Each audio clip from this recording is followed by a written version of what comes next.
எல்லாருக்கும் வணக்கம். இங்கே வந்திருக்கிற ராஜகம்பலத்து நாயக்கரின சொந்தங்களுக்கு வணக்கத்தை தெரிவித்துக் கொள்கிறேன். ஒரு கூட்டம் எப்படி நடக்கணும், நம்ம எப்படி அதில் கட்டுக்கோப்பாக இருக்கணும், அதை நம்ம கற்றுக்கிறணும். இந்த இடத்துல 4 மணி நேரம் கூட்டம் நடந்தாலும் 4 மணி நேரம் இந்த 300 சேர் நிறைஞ்சு தான் இருக்கணும். அதுதான் ஒரு கூட்டத்துக்கான வெற்றியேவும். நம்ம சமூகம் முன்னேறலன்னு சொல்கிறாங்களே, என்ன ஒரு விஷயம்னா பொறுமை இல்லை. நமக்கு பொறுமையே இல்லை. நம்ம சமூகம் முன்னேறதுக்கான நம்ம ஒரு காலக்கெடு இருக்க தான் செய்யும். அதுக்கு நம்ம பொறுத்திருந்து தான் நம்ம சாதிக்க முடியும். இந்த இடத்துல ரெண்டாவது, அமைப்பாக திரளுங்க. ஒரு அமைப்பை நீங்கள் வலுப்படுத்துங்க. அந்த அமைப்பு தான் இந்த கவர்மெண்ட் உங்களை பார்த்து பயப்படும். உங்ககிட்ட கூட்டம் இருந்தால் தான் இந்த இங்கே இருக்கிற அரசாங்கமே பயப்படும். எந்த அரசாங்கம் வந்தாலும் உங்ககிட்ட ஒரு கூட்டம் இருந்தால் மட்டும் தான் பயப்படும். அதை மட்டும் நல்லா புரிஞ்சுக்கோங்க. ஒவ்வொரு ஊர்லேயும் கிளை அமைங்க, ஒன்றியத்தை அமைங்க. ஒரு கூட்டம் கூப்பிட்டனா கெஞ்ச வேண்டாம் யாருக்கிட்டையும் போய்.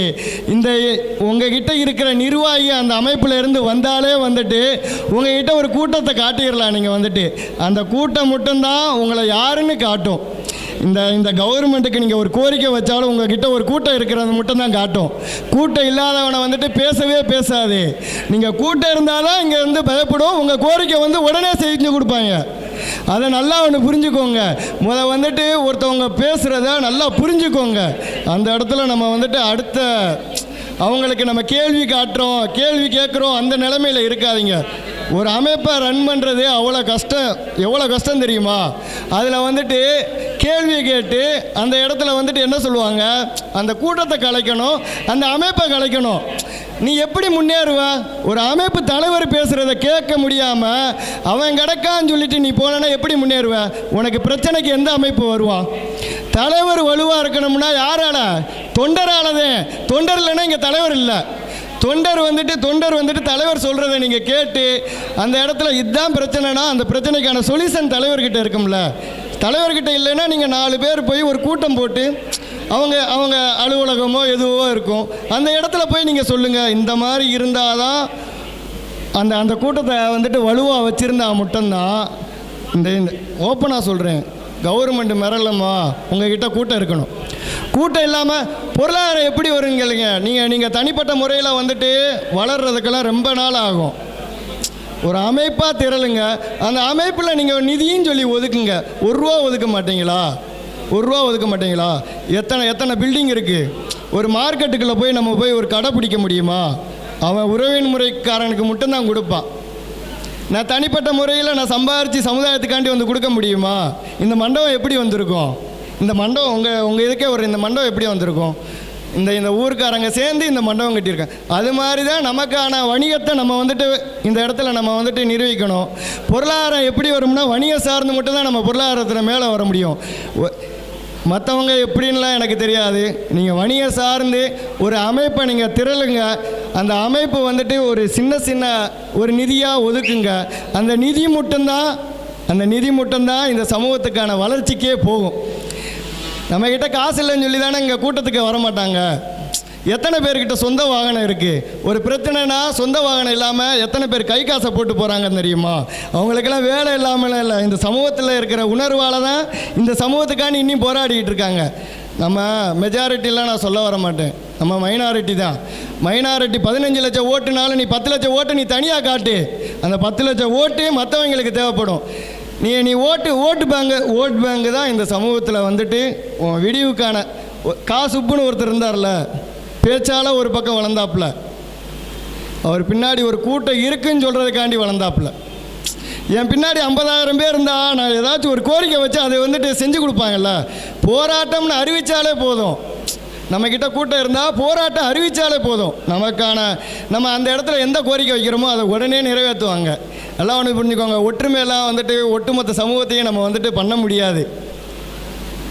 ஒரு 50 லட்சம் பேர் இருக்காங்களா, 10 லட்சம் பேரை நீங்கள் கூட்டி காட்டுங்க. 50 லட்சம் பேரை நம்ம ஒன்று சேர்க்க முடியாது. 10 லட்சம் பேரை கூட்டி காட்டுங்க. அது ஒற்றுமை தானே?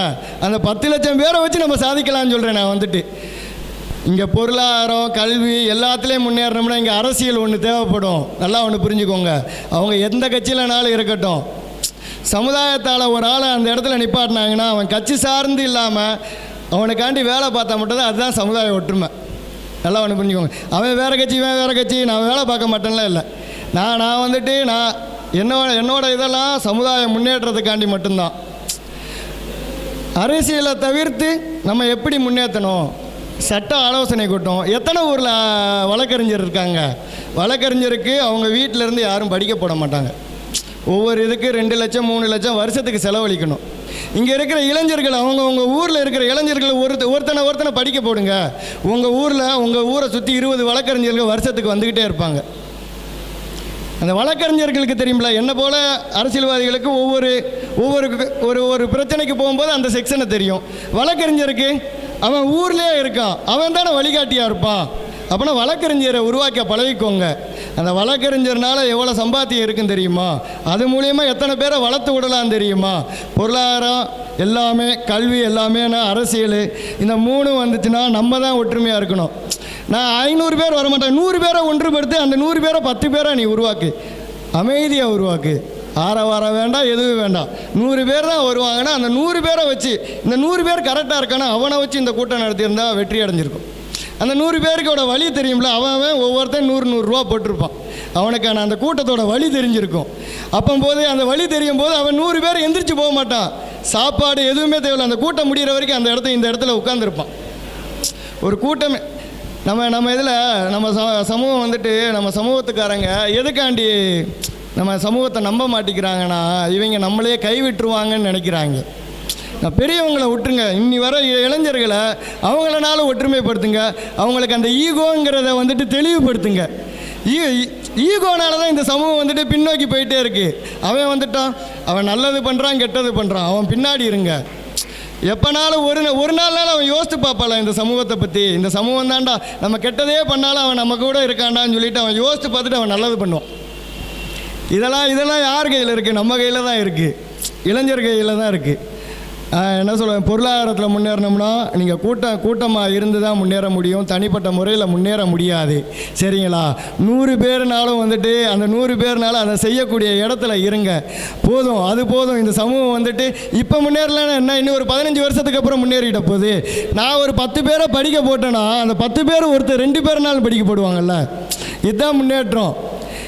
உடனேலாம் முன்னேற்றம் வந்துடாது. இதுக்கு முன்னாடி 50 வருஷம் ஆயிடுச்சு. இன்றைக்கி ஒரு சிலையை காணோம் 5 மாதமாக யாருக்கும் தெரியாது. இன்றைக்கி ஒரு நியூஸ் வந்த உடனே அவங்கவங்க போட்டு வராங்க. பார்த்தீங்களா? அந்த இடத்துல ஒருத்தனை விட்டு கொடுத்துட்றாங்க. ஒற்றுமையாக வந்திருந்தா நான் போராட்டம் அறிவிக்க அவங்க என்ன சொல்கிறாங்க, நம்ம வந்துட்டு போராட்டம் பண்ணுறோன்னு சொல்லி தெரிஞ்ச உடனே தான் செய்தி பேப்பரில் போகுது, எல்லாருக்கும் நியூஸ் போகுது. அப்படி இருக்கும்போது இங்கேருந்து சிஎம் செல்லுக்கு ஒருத்தர் அனுப்பியிருக்காப்புல, அது பெருசாக போகுது. அப்படியே என்ன சொல்லலாம்னா, இப்போ ஒட்டுமொத்தமாக இங்கே சிலை வேணும். 5 மாதமாவா சேதார பணி நடந்துக்கிட்டு இருக்கு. அந்த இடத்துல வைக்கிறதுக்கான சாத்தியக்கூறே இல்லாமல் அங்கே வச்சுருக்காங்க. சிலையை எடுத்துட்டாங்க. நம்ம இதில் ஒரு பண்பாட்டு கழகம், ஒரு ஆலயக்குழு, ஒரு விடுதலை கழகம், யாருக்காச்சும் ஒரு மனு கொடுத்துருக்கலாம். இல்லை அவங்கள தான் தெரியலன்னு சொன்னால் ஒரு பேப்பர்லனாலும் ஒரு இதை கொடுத்துருக்கலாம். கட்டவும் சில சேதம் அடைஞ்சிருக்கு, எத்தனை பேருக்கு தெரியும்? நம்ம போய் வலியுறுத்துறதுனால தான் எனக்கு அது தெரிஞ்சிருக்கு. எல்லாமே பூசி மொழிகிற பேர் தான். அந்த சிலையை எடுக்கிறதுக்கு எவ்வளோ பேர் கங்கணம் கட்டிட்டு திரிகிறாங்க தெரியுமா? இங்கே வந்துட்டு இப்போ இதுக்கு முன்னாடி நமக்கு சட்டங்கள் தேவையில்லை. ஏன்னா ஒன்று ஜமீன்தாராக இருந்திருப்பான், இல்லைன்னா மைனராக இருந்திருப்பான், இல்லை ஒவ்வொருத்தன் வீட்லேயும் ஒரு 20 ஏக்கர் 30 ஏக்கர் இருந்திருக்கும். இன்றைக்கி நம்ம அன்னக்காவடியாக தான் இருக்கோம். ஊரில் ஒருத்தனுக்கு தான் நம்ம வந்துட்டு அந்த சொத்து பத்தே வச்சுருக்கான். சரிங்களா? இன்றைக்கி வந்துட்டு இருக்கிறவங்களாம் அந்த அரசர் காலத்தில் நம்ம அடிமைப்படுத்தி வச்சுருந்தோம்மா அப்படின்னு அவங்க மண்டையில் ஓடிக்கிட்டு இருக்கு.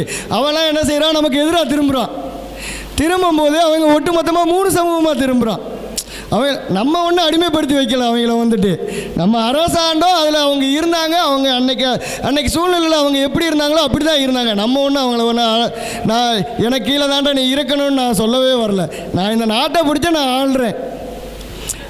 அதை பிடிச்சிக்கிட்டு இன்றைக்கி வந்துட்டு நம்மளால தான் அந்த சமூகம் வந்துட்டு பின்னோக்கி போச்சுன்னு சொல்லி இன்றைக்கி மொத்தமாக சேர்ந்துட்டு நம்ம சமூகத்தை எதுக்குறாங்க. அப்போது நம்ம இன்றைக்கி மைனாரிட்டி ஆகிட்டோம். நம்மக்கிட்ட பணபலம் எதுவுமே இல்லை. ஒரு அதிகாரத்தில் போகிறதுக்குனால என்ன செய்யணும்? இந்த மாவட்டத்தில் பெரும்பான்மை சமுதாயம் நீ ஒற்றுமையாக இருந்திருந்தால் இங்கே சட்டமன்றம் 2 சட்டமன்றம் நமக்கு கொடுத்துருப்பாங்க. எந்த கட்சியிலனாலும் ஜெயிச்சுட்டு போட்டோம். ஏன்னா